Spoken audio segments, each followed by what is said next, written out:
Վաշինգտոնի մերձակայքում գործող ռադիոհաղորդման ընթացքում մի հետևորդ զանգահարել եւ հայտնել էր, որ Մերիլենդում մարդու մարմնի մնացորդներ է գտել։ Հաղորդավարներին շփոթեցրել էր այն փաստը, որ տղամարդը այդ մասին նույնիսկ ոստիկանությանը չէր տեղեկացրել։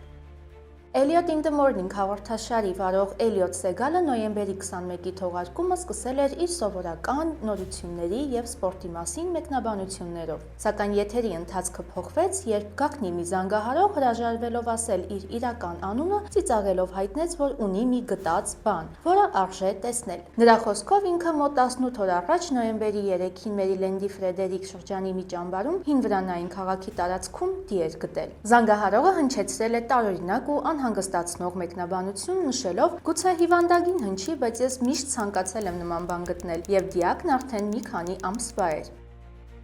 Ինչպես հաղորդում է ABC7 News-ը, նույն օրը ոստիկանությունը հաստատել է, որ քննիչները դի են գտել անտառապատ տարածքում։ Ոստիկանության փոխանցմամբ զոհի ինքնությունը եւ մահվան պատճառը դեռ չեն հաստատվել։ Իսկ այժմ այն մասին, թե ինչ է սպասվում մեզ հաղորդման ընթացքում։ Վենեսուելայի արևների կարտելը այսուհետ ահաբեկչական կազմակերպություն է, հայտարարել է ԱՄՆ-ն։ Մեմֆիսում տեղի են ունենում զանգվածային սպանություններ, թեմայի մասին մանրամասն կխոսենք քիչ անց։ Թրամփն ու իր վարչակազմը մեղադրում են մուսուլմանական եղբայրություն կազմակերպությանը ահաբեկչական գործողությունների համար։ Բնակելի հատվածներում տեղի ունեցող տորնադոները ավերում եւ ոչնչացնում են տները։ 100-ից ավել տներ են տուժել, հայտնում է Տեքսասի ոստիկանությունը։ Իլոն Մասկն ու իր 1 միլիոն ստերի ցանցը սպասվող բացահայտումները ապշեցրել են հատկապես Թրամփի կողմնակիցներին։ Ամերիկայի որոշ շրջաններ վտանգված են գրիպի սուր ալիքով։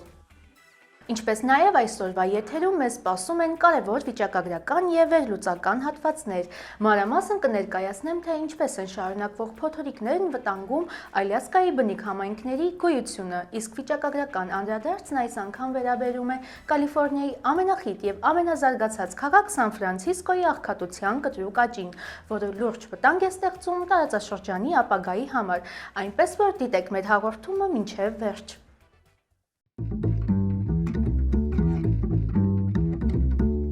Բարև ձեզ, դուք միացել եք Glendale News-ին, ես Մանու Հարությունյանն եմ և այսօր ձեզ կպատմեմ Միացյալ Նահանգներում տեղի ունեցող ամենակննարկվող իրադարձությունների մասին և կտեղեկացնեմ վերջին նորությունների մասին։ Ձեր կողմից ցուցաբերած ակտիվությունը իսկապես օգնում է մեզ։ Մենք շատ ենք գնահատում ձեր աջակցությունը, անպայման հետևողականորեն կարդում ենք բոլորի մեկնաբանությունները։ Կխնդրեմ շարունակեք օգնել մեզ լայքերով ու կոմենտներով, իսկ այժմ անցնենք օրվա թեմաներին։ ԱՄՆ-ն հայտարարել է, որ Կարտել դե Լոս Սոլեսը, նույն ինքը Արևների կարտելը, պաշտոնապես ներառվում է ահաբեկչական կազմակերպությունների ցուցակում։ Վաշինգտոնի խոսքով այդ կառույցը ղեկավարվում է Վենեսուելայի նախագահ Նիկոլաս Մադուրոյի եւ նրա կառավարության բարձրաստիճան պաշտոնյաների կողմից, ինչը ԱՄՆ-ին հնարավորություն է տալիս ավելի խիստ միջոցներ կիրառել նրանց դեմ։ Վերջին ամիսներին Վաշինգտոնը պնդում է, որ Մադուրոյի իշխանությունը անօրինական է, քանի որ անցած տարվա ընտրությունները լայնորեն համարվել են կեղծված։ Սակայն Վենեսուելան բնականաբար այս մեղադրանքները դատապարտում է։ Արտաքին գործերի նախարարությունը հայտարարում է, որ Կարտել դե Լոս Սոլեսը գոյություն չունեցող նոր եւ ծիծաղելի սուտ է։ Արևների կարտել արտահայտությունը առաջին անգամ հայտնվել է 1990-ականներին, երբ Վենեսուելայի ազգային գվարդիայի հակաթմրանյութային գործողությունները ղեկավարող գեներալներից մեկի շուրջ առաջացան թմրանյութերի հետ կապված մեղադրանքներ։ Անվանումը վերաբերում էր գեներալների ուսադիրներին գտնվող արևի տեսքով նշանին, որը ցույց էր տալիս նրանց զինվորական աստիճանը։ Դոնալդ Թրամփը հայտարարել է, որ ապրիլին կայցելի Պեկին, որից հետո պետական այցով ԱՄՆ-ում կընդունի Չինաստանի նախագահ Սի Ցինփինին։ Այս որոշումը կայացվել է նրանց հեռախոսազրույցից հետո, որը կայացել է Հարավային Կորեայում տեղի ունեցած հանդիպումից շաբաթներ անց։ Թրամփի խոսքով կողմերը քննարկել են ռուս-ուկրաինական պատերազմը, ֆենտանիլի հարցը եւ գյուղատնտեսական ապրանքների հարցը, մասնավորապես սոյան։ Սա տեղի է ունեցել այն ժամանակ, երբ նրա վարչակազմը ներկայացրել է նոր առևտրային շրջանակ, նախատեսելով, որ Չինաստանը վերականգնի ամերիկյան սոյայի գնումները եւ թույլատնի հազվագյուտ մետաղների արտահանման սահմանափակումները։ Թրամփի հրամանով Մեմֆիսում ստեղծված հատուկ խմբավորումը հազարավոր ձերբակալություններ է իրականացրել, ինչը ծանրաբեռնել է քաղաքի դատարանները եւ արդեն ծանրաբեռնված բանտերը։ Սեպտեմբերից սկսած դաշնային, նահանգային եւ տեղական ուժերը ճանապարհային ստուգումներ են կատարել։ Տներից դուրս են բերել հետախուզվողների եւ նմանատիպ այլ գործողություններ։ Արդյունքում եղել է ավելի քան 2800 ձերբակալություն եւ ավելի քան 28000 տուգանք։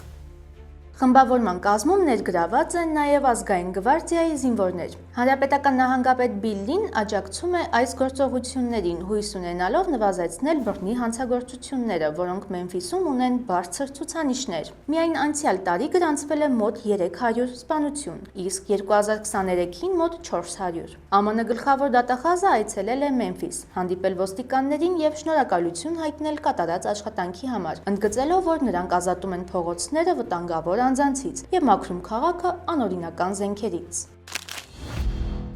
Դոնալդ Թրամփը երկուշաբթի օրը սկսեց գործընթաց, որի ընթացքում մուսուլմանական եղբայրության որոշ անդամներ կարող են ճանաչվել որպես օտարերկրյա ահաբեկչական կազմակերպություններ եւ հատուկ նշանակության գլոբալ ահաբեկիչների խմբավորումներ։ Այս քայլը նշանակում է, որ Թրամփը արաբական աշխարհի ամենահին եւ ազդեցիկ իսլամիստական կառույցներից մեկի նկատմամբ պատժամիջոցներ է պատրաստում կիրառել։ Ըստ Թրամփի ստորագրած հրամանագրի, պետքարտուղար Մարկո Ռուբիոն եւ ֆինանսների նախարարը 45 օրվա ընթացքում պետք է ներկայացնեն զեկույց, ըստ որի պետք է մուսուլմանական եղբայրության որևէ հատված, օրինակ Լիբանանում, Եգիպտոսում կամ Հորդանանում ահաբեկչական կազմակերպություն ճանաչել։ Զեկույցից հետո նրանք պարտավոր են սկսել այդ ճանաչման գործընթացը։ Թրամփի վարչակազմը մեղադրում է այդ երկրների մուսուլմանական եղբայրության կառույցներին Իսրայելի եւ ԱՄՆ դաշնակիցների դեմ բռնի հարձակումներին աջակցելու կամ խրախուսելու, ինչպես նաև պաղեստինյան զինված խմբավորում Համասին նյութական աջակցություն տրամադրելու մեջ։ Նշեմ, որ մուսուլմանական եղբայրությունը հիմնադրվել է Եգիպտոսում 1920-ականներին որպես իսլամական քաղաքական շարժում, որի նպատակը աշխարհիկ եւ ազգայնական գաղափարների տարածման հակազդումն էր։ Թեքսասի իշխանությունները հայտարարել են, որ Հյուսթոնի մերձակայքում գտնվող բնակելի հատվածում տորնադոն վնասել է ավելի քան 100 տուն։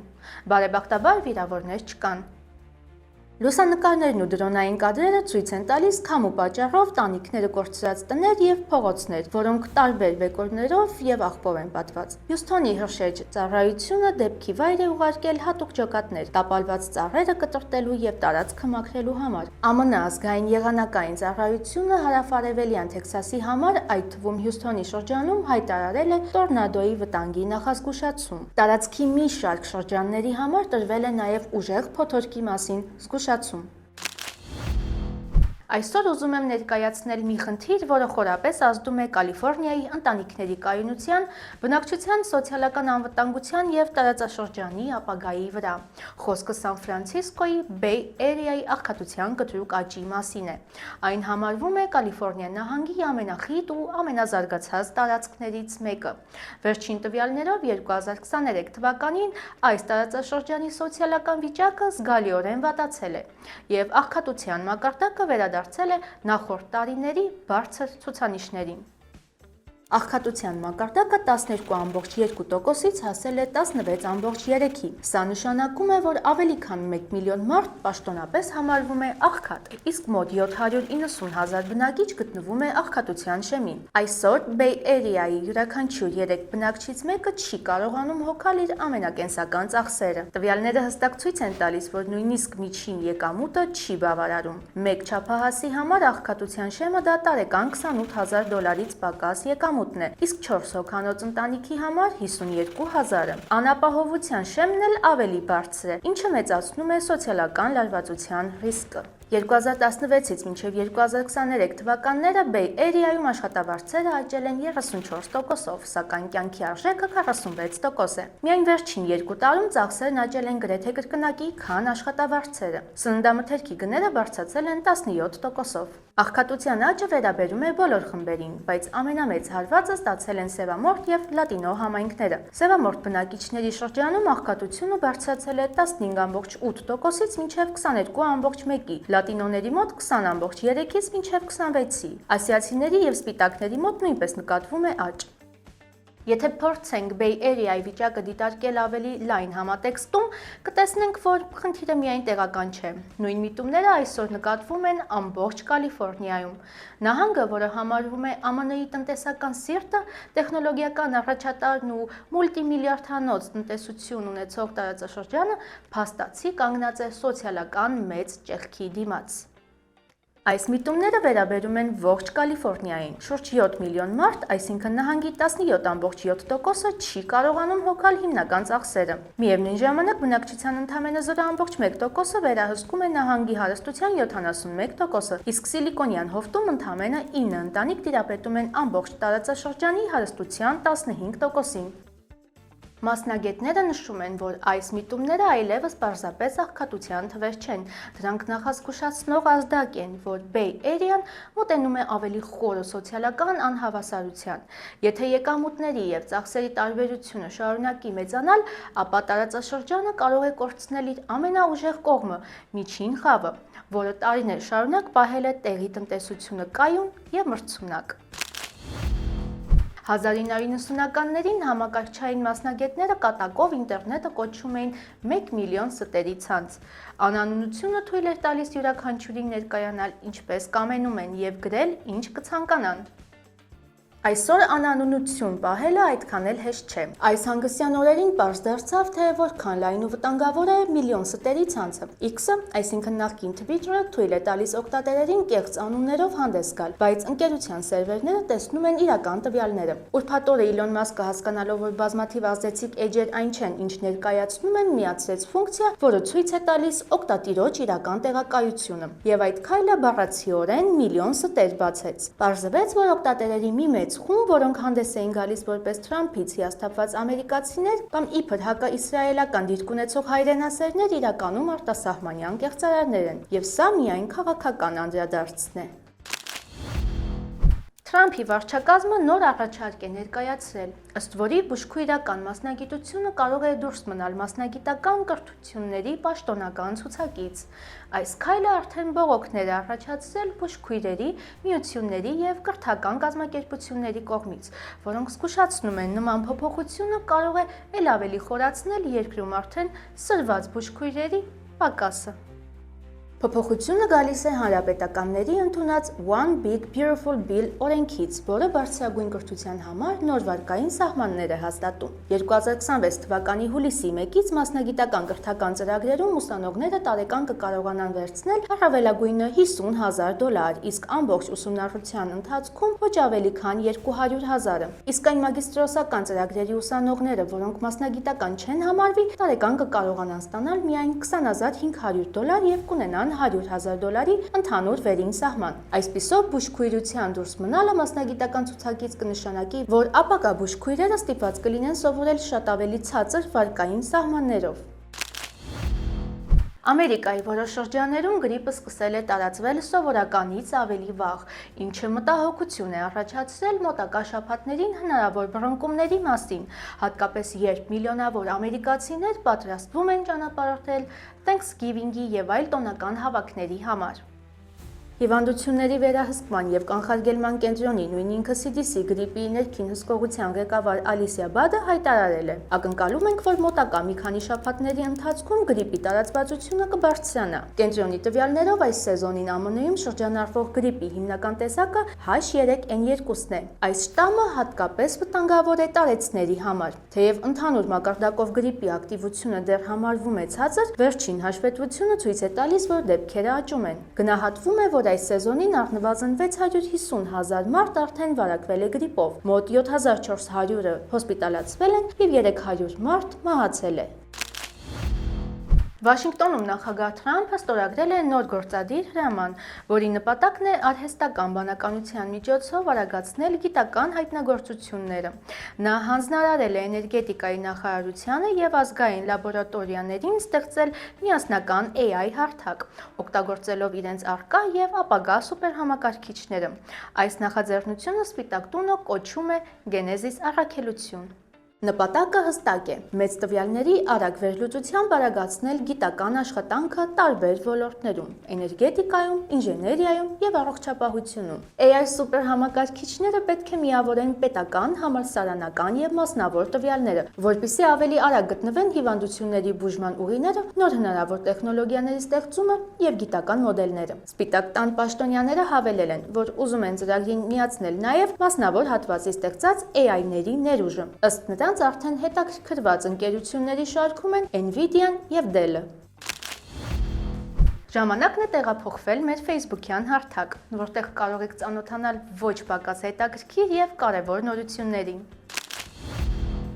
Սան Դիեգոյի աշխարհահռչակ ամենատարեց կենդանին Գալապագոսի կրյա գրեման մահացել է։ Գրեման կենդանաբանական այգի էր բերվել դեռ 1928-ից 1931 թվականներին, երբ արդեն մի քանի տասնյակ տարեկան էր։ Կենդանաբանական այգին հայտնում է, որ նա կարող էր լինել շուրջ 141 տարեկան, ծնված մոտ 1884-ին։ Գալապագոսի կրյաները ամենաերկարակյաց ցամաքային կենդանիներից են, որոշները ապրում են մինչև 200 տարի։ Գրեման ծնվել էր Գալապագոսյան կղզիներում և ավելի ուշ տեղափոխվել Սան Դիեգո Զու։ Քնամողները նրան տվել էին այգու թագուհի մականունը։ Pew Research Center-ի նոր զեկույցի համաձայն լատինոների մեծ մասը դժգոհ է Դոնալդ Թրամփից և նրա տնտեսական ու միգրացիոն քաղաքականությունից։ Եթե 2024-ի ընտրություններին նրա օգտին քվեարկել էր լատինո ընտրողների մոտ կեսը, ապա այս հոկտեմբերին հարցվածների ճնշող մասը այլևս աջակցություն չէր հայտնում։ Հետազոտությունը ցույց է տալիս, որ լատինոների 70%-ը չի հավանում Թրամփի ղեկավարելու քաղաքականությունը, 65%-ը դժգոհ է նրա վարչակազմի միգրացիոն մոտեցումից, իսկ 61%-ը կարծում է, որ նրա քաղաքականությունը վատացրել է երկրի տնտեսական վիճակը։ Այս տարի Թրամփի վարչակազմը սկսել է հեռացնել այն միգրացիոն դատավորներին, որոնց մոտեցումները անհամապատասխան են վարչակազմի քաղաքականությանը։ Դատական համակարգի ծանրաբեռնվածության պատճառով միգրացիոն դատավորների աշխատանքը անելու համար իշխանությունները սկսել են հավաքագրել հարյուրավոր ռազմական փաստաբանների։ Օգոստոսին Արդարադատության նախարարության որոշումը թույլ տվեց ցանկացած փաստաբանի ժամանակավոր դատավոր դառնալ։ Օրինակ, Նյու Յորքում աշխատանքից ազատվել են 2 դատավոր։ Նրանցից մեկը քաղաքի ամենահաճախ ապաստան տրամադրող դատավորն էր, իսկ մյուսը բացահայտ քննադատում էր ICE-ին։ Նման դեպք եղել է նաև Սան Ֆրանցիսկոյում, Չիկագոյում և Բոստոնում, ինչը ցույց է տալիս, որ խոցելի են հատկապես ապաստան քաղաքները։ Վերջին հավաքագրման հայտարարությունը նշում է, որ նոր դատավորները իրավունք կունենան որոշել միգրանտը պետք է մնա ԱՄՆ-ում, թե արտաքսվի, եւ ապահովել, որ միայն իրավական հիմքեր ունեցողները պահպանեն կեցությունը։ Վարձատրության չափը կազմում է $160,000-ից $208,000։ Հունիսին Դոնալդ Թրամփի երկու ավագ որդիները Trump Tower-ում ներկայացրին ԱՄՆ-ում արտադրված նոր T1 սմարթֆոնը և Trump Mobile անլար կապի ծառայությունը։ Ըստ նախնական տեղեկությունների, նոր սմարթֆոնը պետք է վաճառքի դուրս գար օգոստոսին։ Սակայն 3 ամիս անց սմարթֆոնի գոյության մասին որևէ հստակ նշան դեռ չկա։ Օգոստոսին NBC News-ը պատվիրել էր T1 մոդելը, վճարելով $100 կանխավճար, որպեսզի հետևի $499 սարքի արտադրության ընթացքին։ Վճարումն ընդունվել էր և լրատվամիջոցը ստացել էր պատվերի հաստատման նամակ։ Սակայն այդ պահից հետո ընկերությունը այլևս ոչ մի թարմացում չի տվել։ NBC News-ը սեպտեմբերից նոյեմբեր կատարել է 5 զանգ Trump Mobile-ի աջակցման կենտրոն, և հոկտեմբերին օպերատորներից մեկը նույնիսկ խոստացել է նոյեմբերի 13-ին առաքել նոր սմարթֆոնը։ Այնուամենայնիվս լրատվականի ոչ մի առաքում տեղի չի ունեցել։ Ըստ NBC News-ի, օպերատորը վերջին զանգի ընթացքում պատճառաբանել է, որ ուշացումը կապված է շաթդաունի հետ։ Սպասենք Թրամփի բրենդի նոր թարմացումներին։ Ուսումնասիրությունը, որը անցկացվել է հարյուրավոր գրանցված ընտրողների շրջանում, պարզել է, որ Լոս Անջելեսի շրջանի բնակիչները համոզված են, որ տեղական կառավարությունը սխալ ուղղությամբ է գնում և իրավիճակը շտկելու համար պետք են արմատական փոփոխություններ։ Ավելի քան 70%-ն ասում է, որ կառավարական համակարգը պետք է փոխվի, անգամ եթե դա կարճաժամկետ խառնաշփոթ առաջացնի։ Նրանք ցանկանում են ոչ թե փոքր շտկումներ, այլ լայն փոխակերպող բարեփոխումներ։ Այդ վստահության պակասը հանգեցրել է հակակոռուպցիոն քայլերի աննախադեպ աջակցության։ Հարցվածների 95%-ը կողմ է անկախ էթիկայի հանձնաժողով ստեղծելուն, 88%-ը Լոս Անջելեսի շրջանի վերահսկիչների խորհրդի ընդլայնմանը, իսկ 87%-ը շրջանի գործադիր ղեկավարի ընտրությանը։ Ալյասկայի արևմտյան ափերի բնիկ համայնքների գոյությունը վտանգված է։ Անընդհատ ուժեղացող փոթորիկները ոչ միայն վնասում են տները, այլ նաև ամբողջ գյուղերի բնակչությանը կանգնեցնում են տեղափոխման խնդրի դիմաց։ Վերջին երկու հզոր փոթորիկները ավերել են ավելի քան տասնյակ բնակավայրեր, իսկ ամենախոցելի տարածքներում մարդիկ ամիսներով մնում են տարհանված։ Այժմ տեսնենք, թե ինչ է նշանակում այս վտանգը համայնքների ապագայի համար։ Վերջին փոթորիկների հետևանքով մոտ 700 տուն է ոչնչացվել։ Որոշ տներ ուղիղ իմաստով քշվել են ջրի հոսանքով, եւ մարդիկ ներսում մնալով տեղափոխվել են մղոններով հեռու։ Մասնագետները փաստում են, որ նման աղետները շարունակական կարող են լինել։ Ջերմացող կլիման հալեցնում է արկտիկական սառույցը, ուժեղացնում ալեկոծումները եւ թույլ է տալիս, որ փոթորիկները մեծ էներգիայով հասնեն ափին։ Այս պատմությունը ցույց է տալիս, որ կլիմայի փոփոխությունը այնպիսի ուժ է, որը ուղիղ իմաստով ուտում է հողը մարդկանց ոտքերի տակից։ Սա ոչ միայն բնապահպանական խնդիր է, այլ նաև ազգային անվտանգության հարց։ Եթե ամբողջ գյուղերը ստիպված լինեն տեղափոխվել, պետությունը պետք է ունենա արագ, համակարգված եւ ֆինանսապես ապահովված ծրագիր։ Բացի այս կա մեկ այլ մարտահրավեր։ Փոքր գյուղերը մնում են գրեթե միայնակ։ Մարդիկ չեն կարողանում տեղափոխվել ֆինանսավորման բացակայության, բյուրոկրատիայի եւ պետությունների միջև համակարգման բացի պատճառով։ Նույնիսկ գիտական տվյալները, որոնք անհրաժեշտ են վտանգները գնահատելու համար, այժմ հասանելի չեն, քանի որ կլիմայական տեղեկատվությունը հանվում է պետական կայքերից։ Փոքր գյուղերը չեն կարողանում միայնակ անցնել այս բարդ վարչական ուղին, միաժամանակ պայքարելով բնության դեմ։ Վերլուծաբանները նշում են, որ բնակչության տեղափոխումը շատ երկար եւ ծախսատար գործընթաց է։ Նյուքթոկ գյուղի տեղափոխումը տևել է մի քանի տասնամյակ եւ կազմել շուրջ 160 միլիոն դոլար։ Բայց ներկայիս վտանգված գյուղերը պարզապես չունեն այդ ժամանակը։ Եթե աջակցությունը չշատանա եւ գործընթացները չարագանան, Ալյասկայի մի ամբողջ պատմություն, մշակույթ եւ կենսակերպ կարող են անհետանալ ծովի ալիքների տակ։ Մենք բարձր ենք գնահատում ձեր ակտիվությունը, կարդում ենք բոլորիդ նամակներն ու մեկնաբանությունները։